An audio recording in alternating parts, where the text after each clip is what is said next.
Labor has nudged ahead in the first Newspoll since Tuesday's budget, but voters are not convinced that we'll do enough to bring down inflation. This is not quite election territory, but of course this will help shape the next election. So let's go live to our political reporter Cam Reddin now in Canberra. Cam, the budget being received pretty well, but it didn't give Labor any major bounce, did it?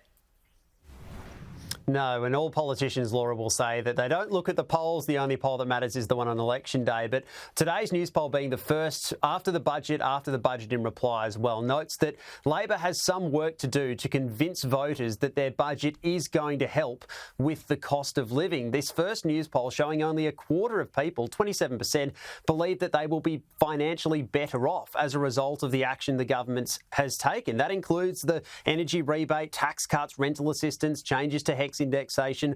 All up, only a quarter believe they'll be better off. Half, 44%, or just below half, believe it won't shift the needle. When it comes to the big issue of inflation, this is where voters really have their say on what those budget forecasts or how believable they find them to be. We know that the budget forecasts inflation to come below 3% by the end of the year. Only 15% of voters believe that this budget will bring inflation down. More than a third believe it will make inflation worse. And as ministers, the Prime Minister, the Treasurer all head across the country over the course of today and over the course of this week, that's going to be the challenge for them, to convince those other 85% of voters who don't believe that inflation will come down as a result of this, that their plan is going to be felt around the kitchen table. We're not focused on the polls, we're focused on helping people with the cost of living. We are absolutely focused on bringing down inflation and helping with the cost of living. This budget does both of those things. The Reserve Bank Board aren't stupid. They know that an artificial reduction, small reduction in headline inflation isn't enough to help sway their decision to lower interest rates sooner. And Australians are paying the price for that.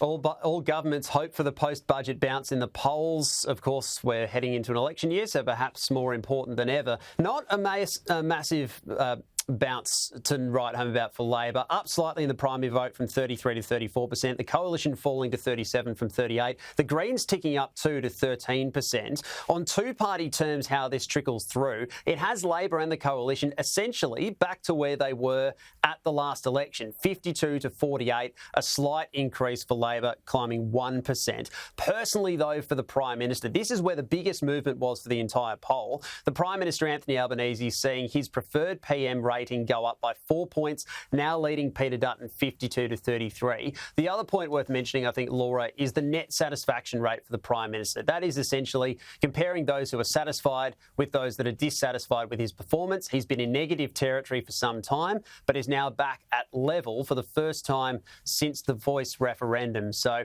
perhaps making some ground personally, but in terms of convincing voters that this budget will help them out, still a bit of work to do. Yeah, budgets never give big bounces in the polls. This one just in line with that, I think. Cam, we'll see you soon.